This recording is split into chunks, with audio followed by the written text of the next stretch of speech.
बिस्मिल्लाहिर्रहमानिर्रहीम। अस्सलाम वालेकुम डियर स्टूडेंट्स। लेक्चर नंबर 7 हम स्टार्ट करने वाले हैं वर्क के चैप्टर का। कल के लेक्चर में लेक्चर नंबर 6 में स्टूडेंट्स हमने जो है एनर्जी को डिफ़ाइन किया था कि energy is the ability to do work, ठीक है। और उसमें हमने डिस्कस किया था कि वो बॉडी वर्क कर सकती है जिसमें एनर्जी हो और वो बॉडी वर्क नहीं कर सकती जिसमें एनर्जी ना हो। एनर्जी की दो टाइप्स हमने डिफ़ाइन की थी, काइनेटिक एनर्जी और पोटेंशियल एनर्जी। काइनेटिक एनर्जी में हमने कहा था it is the energy due to position due to motion of the body, और पोटेंशियल एनर्जी में हमने कहा था it is the energy due to position of the body. Students, फिर हमने काइनेटिक एनर्जी को डिटेल में डिस्कस किया था, उसका मैथमेटिकल फॉर्म, उसकी प्रोपोर्शनैलिटीज़ जो है वो सब कुछ हमने डिस्कस किया था। और काइनेटिक एनर्जी के यूनिट पे भी हमने बात की थी कि काइनेटिक एनर्जी और जितनी भी एनर्जीज़ हैं सब का यूनिट जो है वो आपके साथ जाउल्स है, ठीक है स्टूडेंट्स। फिर उसके बाद हमने बात की थी पोटेंशियल एनर्जी पे, और हमने पोटेंशियल एनर्जी का जो जनरल कंसेप्ट है वो हमने डिस्कस किया था कि स्टूडेंट्स पोटेंशियल एनर्जी जो है वो एक फील्ड रिलेटेड कंसेप्ट है। पोटेंशियल एनर्जी आप अगर डिफ़ाइन कर सकते हो तो आप उसे किसी फील्ड में डिफ़ाइन करते हो, और वो पोटेंशियल एनर्जी का कंसेप्ट कहाँ पे आता है? कंसेप्ट वहाँ पे आता है कि जब आपको उस फील्ड फोर्स के ख़िलाफ़ काम करना हो। एक फील्ड फोर्स के अगेंस्ट जब आप काम करते हैं तो वो वर्क या वो जो आप जो है अपनी एनर्जी ज़ाया करते हैं वो एनर्जी उस बॉडी में स्टोर हो जाती है in the form of potential energy. तो हमने कल के लेक्चर में पोटेंशियल एनर्जी के जनरल कंसेप्ट पे बात की थी, और ये पोटेंशियल एनर्जी का जनरल कंसेप्ट जो है ये समझना बहुत ज़रूरी है कि पोटेंशियल एनर्जी में आपको एक फ़ोर्स के एम के ख़िलाफ़, एक फ़ोर्स के मकसद के ख़िलाफ़ आपको वर्क करना पड़ता है, और उस वर्क की वजह से बॉडी जो है वो लो पोटेंशियल से हाई पोटेंशियल की तरफ चली जाती है। और जब बॉडी लो पोटेंशियल से हाई पोटेंशियल की तरफ चली जाए तो आपके साथ वो वर्क जो होता है in the form of potential energy उसी बॉडी में स्टोर हो जाता है। तो ये स्टूडेंट्स हमारी कल की डिस्कशन थी। आज का लेक्चर हम स्टार्ट करेंगे ग्रेविटेशनल पोटेंशियल एनर्जी पर। जैसे हमने कल के लेक्चर में भी डिस्कस किया था कि पोटेंशियल एनर्जी की बहुत सी टाइप्स हैं। पोटेंशियल एनर्जी ग्रेविटेशनल हो सकती है, पोटेंशियल एनर्जी इलेक्ट्रिक हो सकती है, पोटेंशियल एनर्जी मैग्नेटिक हो सकती है, पोटेंशियल एनर्जी इलास्टिक हो सकती है, ठीक है। पोटेंशियल एनर्जी केमिकल हो सकती है। तो बहुत से टाइप्स हैं, और यहाँ तक हमने बात की थी कि हमने इंटरमॉलिक्यूलर फोर्स के ख़िलाफ़ वर्क किया था, और उसको भी हमने पोटेंशियल एनर्जी जो है वो कहा था। इसी तरह एक ख़ास फोर्स होगा जिसका एक ख़ास मकसद होगा, और हम उस फोर्स के ख़िलाफ़ वर्क करेंगे और वो वर्क उस बॉडी में स्टोर हो जाएगा in the form of potential energy. तो ग्रेविटेशनल पोटेंशियल एनर्जी और जनरली पोटेंशियल एनर्जी में क्या फ़र्क है? उसमें इस वर्ड का फ़र्क है जो आपको ग्रेविटेशनल नज़र आ रहा है। मतलब ये हुआ कि इस पोटेंशियल एनर्जी में स्टूडेंट्स आपको ग्रेविटेशनल फोर्स के ख़िलाफ़ वर्क करना होगा, और बॉडी को आपने लो पोटेंशियल से हाई पोटेंशियल तक पहुंचाना होगा। तो स्टूडेंट्स, सबसे पहले हम ग्रेविटेशनल पोटेंशियल एनर्जी को डिफ़ाइन कर लेते हैं। ग्रेविटेशनल पोटेंशियल एनर्जी की डिफिनीशन आपके साथ है कि it is the work done, potential energy is the work done against gravitational force, against gravitational force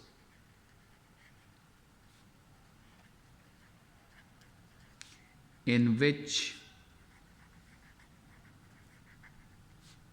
the body moves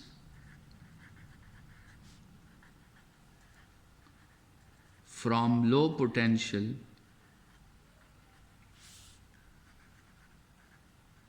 low potential to high potential,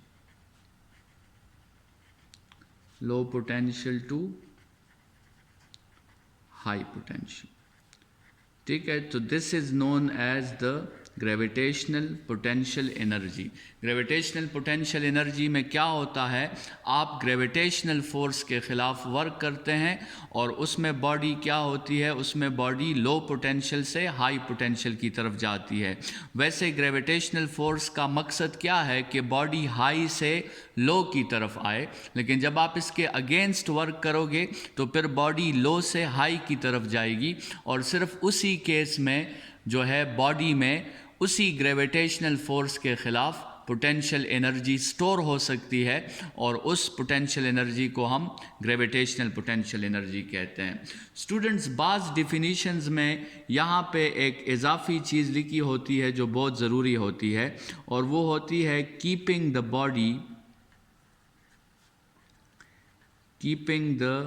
body in constant speed. Body को किस में रखना, constant speed पे रखना। मतलब ये है कि आप जब बॉडी को लो पोटेंशियल से हाई पोटेंशियल तक ले जाते हैं तो उस वक्त बॉडी की जो स्पीड है वो स्पीड बॉडी की कांस्टेंट होनी चाहिए। ठीक है, ये इसलिए क्योंकि अगर आप स्पीड को भी चेंज करें स्टूडेंट्स तो फिर आपका वर्क सिर्फ पोटेंशियल में कन्वर्ट नहीं होता, फिर आपका वर्क काइनेटिक में भी कन्वर्ट होता है। चूंकि इस टॉपिक में हम सिर्फ पोटेंशियल को डिस्कस करना चाहते हैं तो हम काइनेटिक एनर्जी को चेंज नहीं करेंगे और काइनेटिक एनर्जी को चेंज नहीं करने का तरीका जो है वो आपके साथ फार्मूला आपको बताता है कि काइनेटिक एनर्जी स्पीड पे डिपेंड करती है। तो अगर आप स्पीड को चेंज ना करें तो फिर आपका वर्क काइनेटिक में कन्वर्ट नहीं होगा, फिर आपका वर्क सिर्फ और सिर्फ पोटेंशियल में कन्वर्ट होगा। तो keeping the body in constant speed ये ज़रूरी है, या आप ये भी कह सकते हैं keeping the body in dynamic equilibrium. Constant speed आप इस तरह भी डिफाइन कर सकते हैं कि keeping the body in dynamic, जो आपने चैप्टर 2 में इक्विलिब्रियम्स डिस्कस किए थे, तो keeping the body in dynamic equilibrium. और डायनामिक इक्विलिब्रियम का मतलब ये है कि नेट फोर्स उस पर क्या होना चाहिए, नेट फोर्स उस पर ज़ीरो होना चाहिए। उस पर एक फोर्स तो वेट होगा, ग्रेविटेशनल फोर्स उस पर एक्ट करेगा जिसका मकसद होगा कि वो हाई से लो की तरफ चला जाए, बॉडी हाई से लो की तरफ चली जाए। दूसरा, आपने उस पर फोर्स अप्लाई करना है जिसका मकसद होगा कि बॉडी लो से हाई की तरफ चली जाए। लेकिन इन दोनों फोर्सेस का नेट रिज़ल्ट ज़ीरो होना चाहिए, तभी आपके साथ according to Newton first law body जो है वो यूनिफॉर्म मोशन करेगी। यूनिफॉर्म मोशन का मतलब उसकी वेलोसिटी या उसकी स्पीड आपके साथ कांस्टेंट होगी अगर फोर्सेस का नेट रिजल्ट ज़ीरो है। तो स्टूडेंट्स, अभी इस ग्रेविटेशनल पोटेंशियल एनर्जी को हम एक डायग्राम के थ्रू समझते हैं। लेट्स सपोज आप कंसिडर करें कि ये आपके अर्थ का सरफेस है। हमने कल के लेक्चर में भी बात की थी कि हर फील्ड में अंदर एक पॉइंट होता है जिसको हम ज़ीरो पोटेंशियल पॉइंट कहते हैं। अर्थ के केस में वो ज़ीरो पोटेंशियल पॉइंट अर्थ का सेंटर है, लेकिन अर्थ के सेंटर तक तो हम पहुंच नहीं सकते, तो इसलिए अर्थ के सरफेस को हमने ज़ीरो पोटेंशियल पे कंसिडर किया हुआ है। तो अर्थ का सरफेस क्या हो गया, उसे हम कहेंगे कि ये क्या है, ये ज़ीरो पोटेंशियल है। और स्टूडेंट्स, ग्रेविटेशनल फोर्स का क्या मकसद होता है? ग्रेविटेशनल फोर्स का मकसद ये होता है कि बॉडी जहाँ भी पड़ी हो उस बॉडी को कहाँ पे लाया जाए, उसको ज़ीरो पोटेंशियल तक लाया जाए। This is the main M of gravitational force, जिसको हम वेट भी कह सकते हैं। तो इस बॉडी पे एक फोर्स अप्लाई हो रहा है जिसको आप वेट कहें, जिसको आप ग्रेविटेशनल फोर्स कहें, या जिसे आप यहाँ पे फील्ड फोर्स कहें। और उसका जो है आपके साथ एम क्या है कि बॉडी चूंकि हाई पोटेंशियल पे पड़ी हुई है, वो बॉडी हाई पोटेंशियल से कहाँ पे आ जाए, ज़ीरो पोटेंशियल पे आ जाए या लो पोटेंशियल पे आ जाए। लेकिन स्टूडेंट्स, आपने ग्रेविटेशनल फोर्स को ऐसा करने नहीं देना, आपने अपना एक फोर्स अप्लाई करना है और उस फोर्स की डायरेक्शन जो होगी वो इस ग्रेविटेशनल फोर्स को अपोजिट होनी चाहिए और आपने इस अपने फोर्स की वजह से बॉडी को ऊपर डिस्प्लेस कराना है। मतलब आपने बॉडी को हाई से लो की तरफ नहीं, बल्कि आपने बॉडी को लो से हाई की तरफ डिस्प्लेस कराना है। और अगर आप ऐसा करने में कामयाब हो जाते हैं तो इसका मतलब ये हुआ स्टूडेंट्स कि आपने जो है बॉडी को पोटेंशियल एनर्जी दे दी। लेकिन कौन सी पोटेंशियल एनर्जी आपने बॉडी को दी? आपने बॉडी को ग्रेविटेशनल पोटेंशियल एनर्जी दे दी। स्टूडेंट्स, इस ग्रेविटेशनल पोटेंशियल एनर्जी का जो फार्मूला है, जो मैथमेटिकल फॉर्म है, वो आपके साथ है mgh। ठीक है, ग्रेविटेशनल पोटेंशियल एनर्जी का फार्मूला आपके साथ है mgh। ठीक है, हर पोटेंशियल एनर्जी का फार्मूला अलग होता है। जैसे आपके साथ इलेक्ट्रिक, जैसे हमने कहा कि पोटेंशियल एनर्जी इलेक्ट्रिक भी हो सकती है।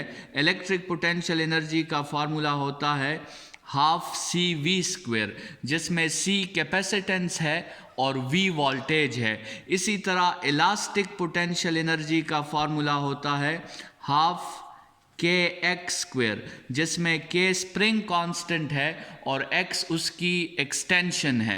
तो इसी तरह पोटेंशियल एनर्जी का फार्मूला आपके साथ mgh के इक्वल होता है। ये जितनी भी एनर्जीज़ हैं, जितनी भी पोटेंशियल एनर्जीज़ हैं, इन सब का यूनिट सेम है और इन सब का यूनिट आपके साथ जाउल है।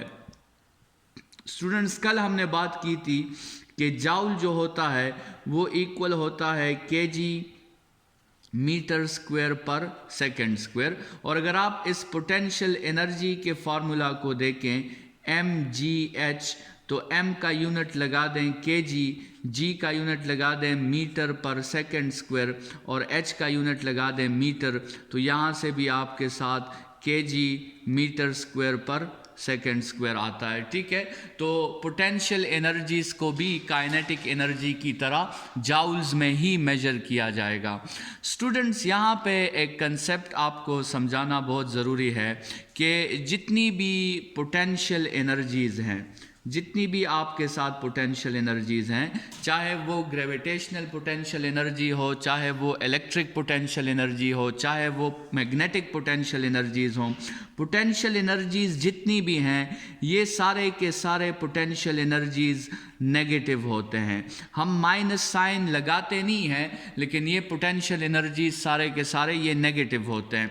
मतलब पोटेंशियल एनर्जी का फार्मूला जो हमने लिखा है mgh, ये असल में ये फार्मूला ऐसा है, potential energy is equal to minus mgh। ठीक है, लेकिन ये माइनस का साइन हम लगाते नहीं हैं। लेकिन याद रखें आप इस बात को हमेशा कि पोटेंशियल एनर्जीज जो हैं ये नेगेटिव कंसेप्ट है, ये पॉजिटिव नहीं होती। पोटेंशियल एनर्जीज हमेशा नेगेटिव होती हैं। अभी स्टूडेंट्स, ये पोटेंशियल एनर्जी नेगेटिव क्यों होती है?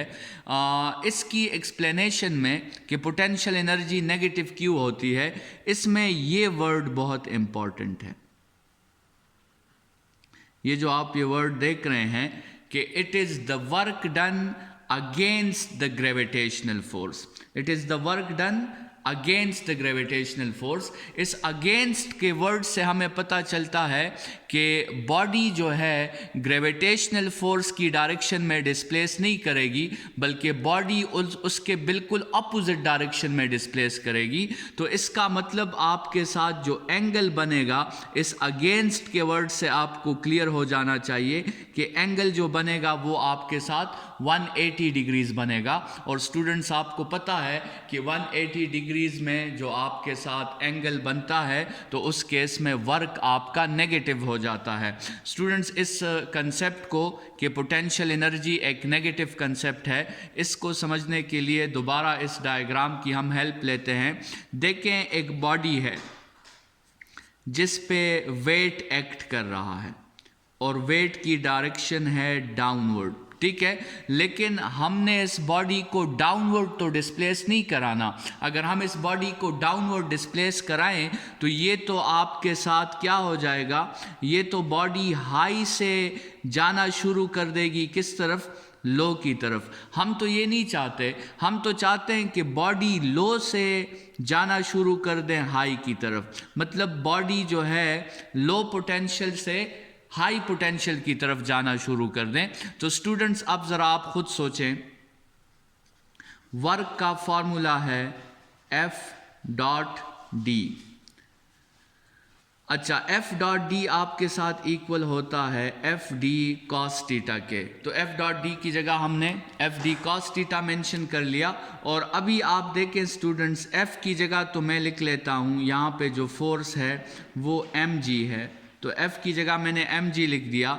D की जगह मैं यहाँ पे हाइट लिख देता हूँ, तो D की जगह मैंने h लिख दिया, और साथ में आ जाएगा cos ऑफ 180 डिग्रीज, क्योंकि ये एंगल जो बन रहा है दिस इज 180 डिग्रीज। तो यहाँ से आपके साथ क्या आ जाएगा, माइनस mgh। और ये वर्क जो हमने किया, जैसे हमने कहा, ये बॉडी में स्टोर हो जाएगा in the form of potential energy. ठीक है, तो याद रखें कि पोटेंशियल एनर्जीज जो हैं वो हमेशा एक नेगेटिव कंसेप्ट होती है। पोटेंशियल एनर्जीज कभी भी पॉजिटिव नहीं होती। हम माइनस साइन लगाते नहीं हैं, लेकिन ये जहन में रखें कि पोटेंशियल एनर्जीज हमेशा हमारे साथ एक नेगेटिव कंसेप्ट होता है। तो पोटेंशियल एनर्जीज जो हैं, ग्रेविटेशनल पोटेंशियल एनर्जी के फार्मूला पे भी हमने बात कर ली, और ये डिस्कशन भी हमने कर ली कि ग्रेविटेशनल पोटेंशियल एनर्जी आपके साथ जो है वो एक नेगेटिव कंसेप्ट होता है। ठीक है, अच्छा, अभी इस फार्मूला की प्रोपोर्शनैलिटीज़ पे अगर हम बात करें, पोटेंशियल एनर्जीज़ की प्रोपोर्शनैलिटी पे बात करें, तो ये फार्मूला आपको ये बताता है कि पोटेंशियल एनर्जी जो है ये 3 चीज़ों पर डिपेंड करती है। ये मास पर डिपेंड करती है, ये आपके साथ एक्सेलरेशन ड्यू टू ग्रेविटी पे डिपेंड करती है, और यही पोटेंशियल एनर्जी आपके साथ हाइट पर डिपेंड करती है। लेकिन स्टूडेंट्स, जब आप एक प्रोपोर्शनैलिटी पढ़ते हो तो हर प्रोपोर्शनैलिटी का अपना उसूल, अपनी कंडीशन होती है। इस पहली प्रोपोर्शनैलिटी की कंडीशन है कि आपने G और H को चेंज नहीं करना। इस दूसरी प्रोपोर्शनैलिटी की कंडीशन है कि आपने M और H को चेंज नहीं करना। इस तीसरी प्रोपोर्शनैलिटी की कंडीशन है कि आपने M और G को चेंज नहीं करना। ठीक है, लेकिन अगर आप ये चेंज नहीं करते तो फिर आप ये प्रोपोर्शनैलिटीज़ यूज़ कर सकते हैं, और ये सब डायरेक्ट प्रोपोर्शनैलिटीज़ हैं। अगर आप पोटेंशियल एनर्जी का मास के साथ ग्राफ बनाओगे, अगर आप पोटेंशियल एनर्जी का G के साथ ग्राफ बनाओगे, और अगर आप पोटेंशियल एनर्जी का H के साथ ग्राफ बनाओगे, तो ये तीनों ग्राफ्स आपके साथ, चूंकि सिंपल डायरेक्ट प्रोपोर्शनैलिटी है, तो ये तीनों ग्राफ्स आपके साथ स्ट्रेट लाइन होंगे। ठीक है, तो यहाँ पे जो है हम ग्रेविटेशनल पोटेंशियल एनर्जी के कंसेप्ट को थोड़ा सा वाइंड अप कर देते हैं।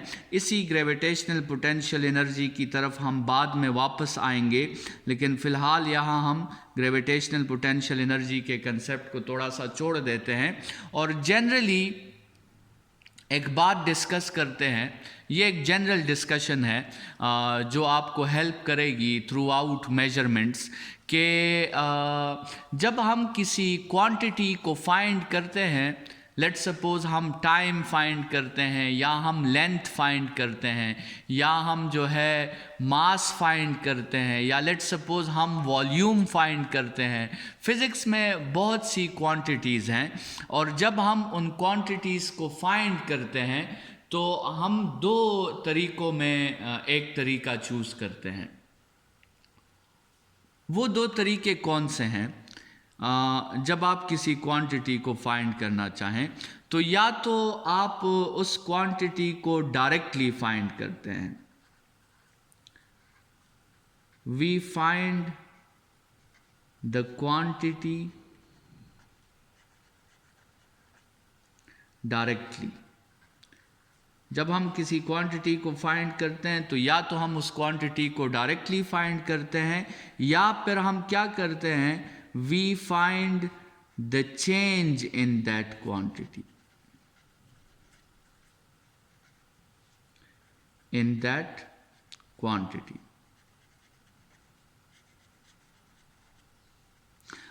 मतलब कहने का ये है कि लेट्स सपोज अगर आपने मास फाइंड करना है तो या तो आपने मास को डायरेक्ट फाइंड करना है या आपने क्या करना है, उस मास को आपने चेंज के ज़रिए फाइंड करना है।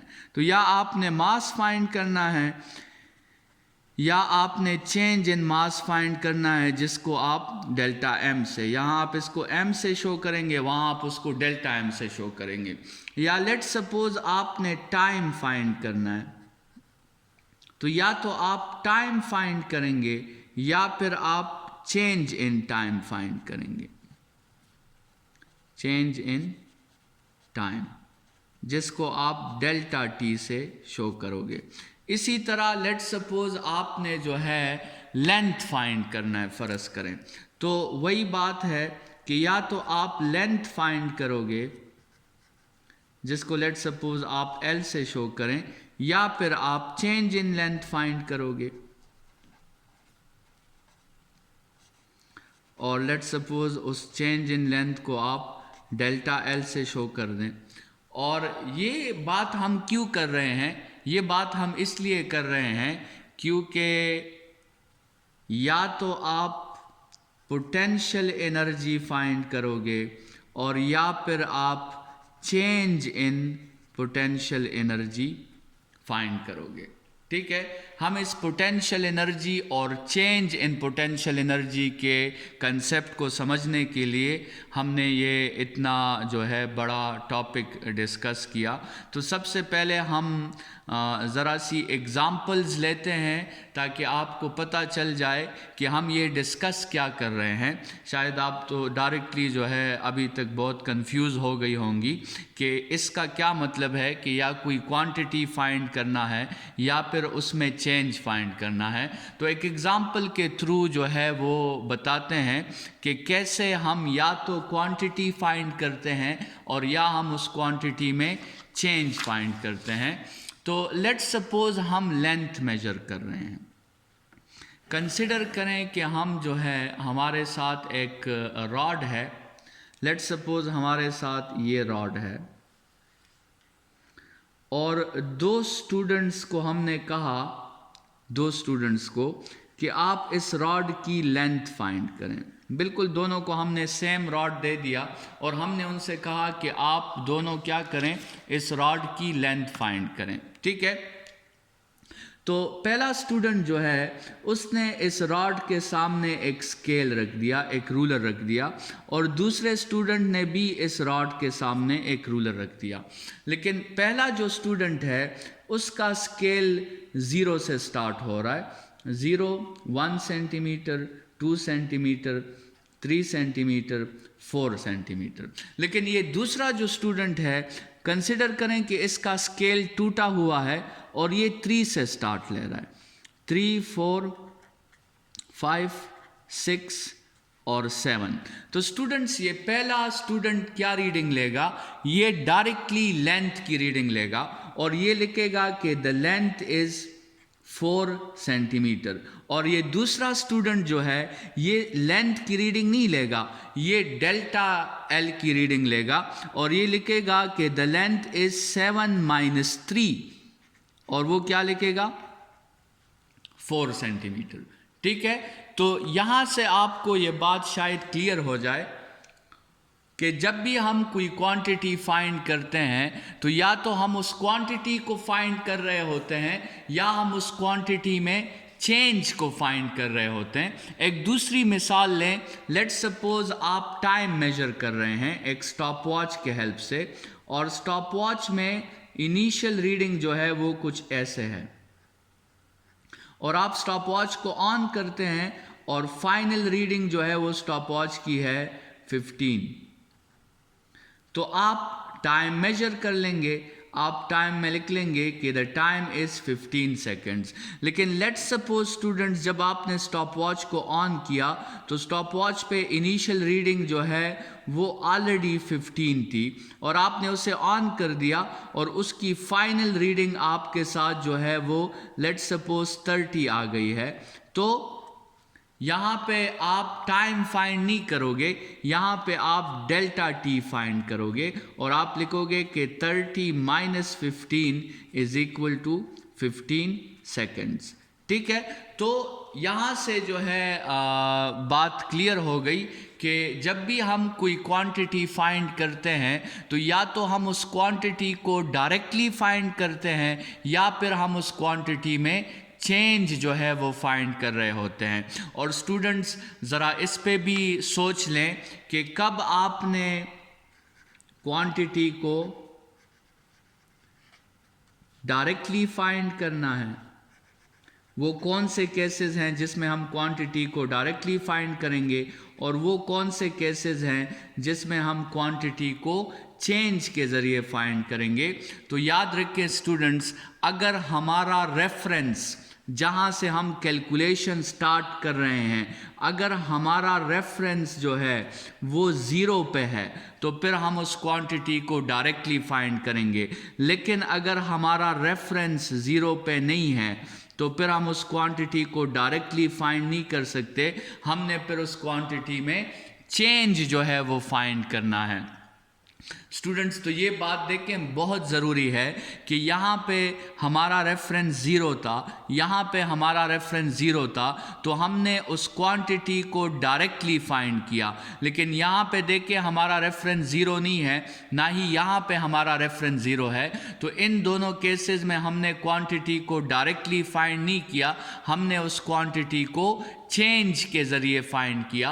तो ये एक जनरल बात है और ये हर फिज़िकल क्वांटिटी में या तो आप उस क्वांटिटी को फाइंड करते हो या आप उस क्वांटिटी में चेंज जो है वो फाइंड करते हो।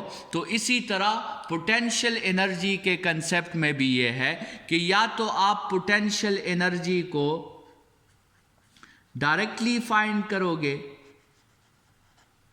और या आप पोटेंशियल एनर्जी में चेंज फाइंड करोगे।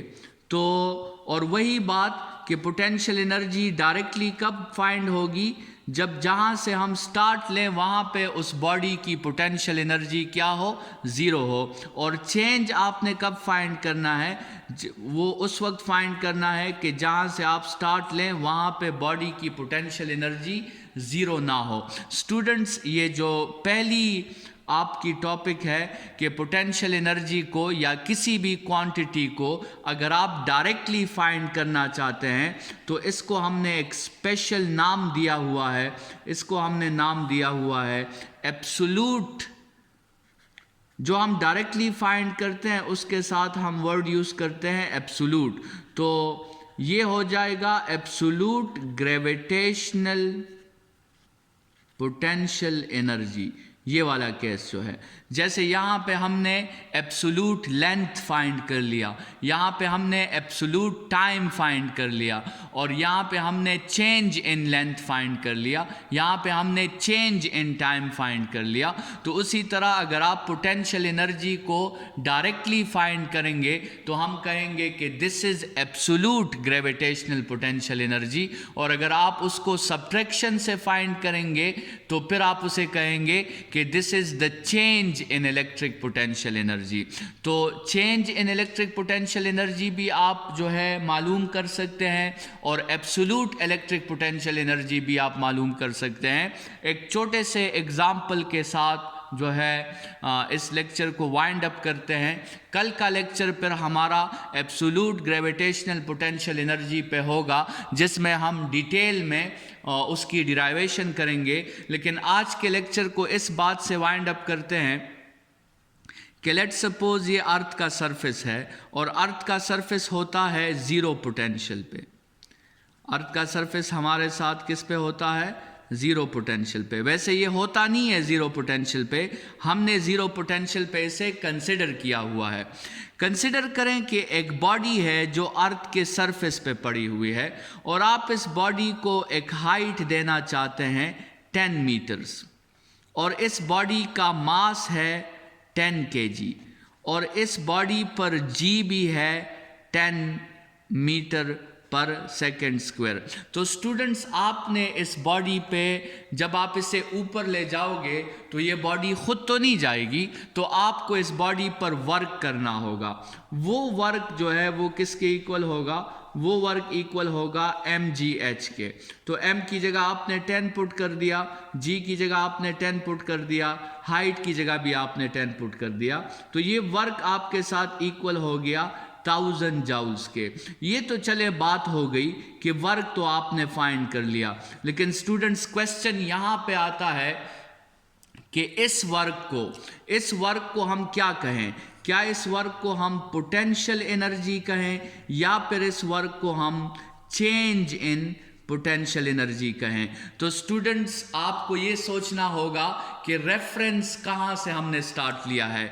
चूंकि रेफरेंस हमने ज़ीरो पोटेंशियल से स्टार्ट लिया है, रेफरेंस पे इस बॉडी की पोटेंशियल एनर्जी क्या थी? वो ज़ीरो थी। तो हम इसे क्या कहेंगे? हम इसे चेंज इन पोटेंशियल एनर्जी नहीं कहेंगे, बल्कि हम इसे कहेंगे जस्ट पोटेंशियल एनर्जी, या हम कहेंगे एब्सोल्यूट इलेक्ट्रिक पोटेंशियल एनर्जी। लेकिन स्टूडेंट्स, एक दूसरे केस में जब बॉडी ऑलरेडी उसके अंदर कुछ पोटेंशियल एनर्जी है, उसके अंदर पोटेंशियल एनर्जी फ़िलहाल ज़ीरो नहीं है, क्योंकि वो सरफेस पे नहीं पड़ी हुई, वो सरफेस से कुछ हाइट पे पड़ी हुई है, और आप क्या करते हो? आप इस पे उतना ही वर्क करते हो, आप उस पे उतना ही 1000 जूल्स का वर्क करके उसे कुछ और हाइट दे देते हो। लेट सपोज आप उसे 10 मीटर का और हाइट दे देते हो। तो स्टूडेंट्स, यहाँ पे आपने जो वर्क किया, हम उसे फिर पोटेंशियल एनर्जी नहीं कहेंगे, क्योंकि उसका रेफरेंस आपके साथ ज़ीरो से स्टार्ट नहीं हो रहा। फिर हम उसे कहेंगे कि वर्क ने पोटेंशियल एनर्जी को चेंज कर दिया है। तो स्टूडेंट्स, वर्क दो काम कर सकता है। वर्क जो है बॉडी को पोटेंशियल एनर्जी दे भी सकता है, और वर्क बॉडी की पोटेंशियल एनर्जी को चेंज भी कर सकता है। वर्क बॉडी को किस वक्त पोटेंशियल एनर्जी देगा? जब बॉडी की पोटेंशियल एनर्जी ऑलरेडी ज़ीरो होगी। लेकिन वर्क पोटेंशियल एनर्जी को चेंज किस वक्त करेगा? जब बॉडी की पोटेंशियल एनर्जी ज़ीरो नहीं होगी। तो इस डिस्कशन के साथ स्टूडेंट्स, आज का लेक्चर हम यहाँ पे वाइंड अप करते हैं। कल के लेक्चर में एब्सोल्यूट ग्रेविटेशनल पोटेंशियल एनर्जी की डिफिनीशन और उसकी डिराइवेशन हम डिस्कस करेंगे, जो आपके बोर्ड पॉइंट ऑफ व्यू से इम्पॉर्टेंट लॉन्ग क्वेश्चन है। ये जो आज का लेक्चर था और जो कल का लेक्चर था एनर्जी और काइनेटिक एनर्जी और पोटेंशियल एनर्जी के बारे में, ये बोर्ड पॉइंट ऑफ व्यू से तो इम्पॉर्टेंट नहीं है, लेकिन हेल्पिंग टॉपिक्स हैं इस एब्सोल्यूट ग्रेविटेशनल पोटेंशियल एनर्जी को समझने के लिए। ये दोनों टॉपिक्स इम्पॉर्टेंट थे, इसलिए हमने इन्हें डिस्कस किया। इंशाल्लाह नेक्स्ट लेक्चर में मुलाकात होगी। अपना ख्याल रखिएगा। Thank you students.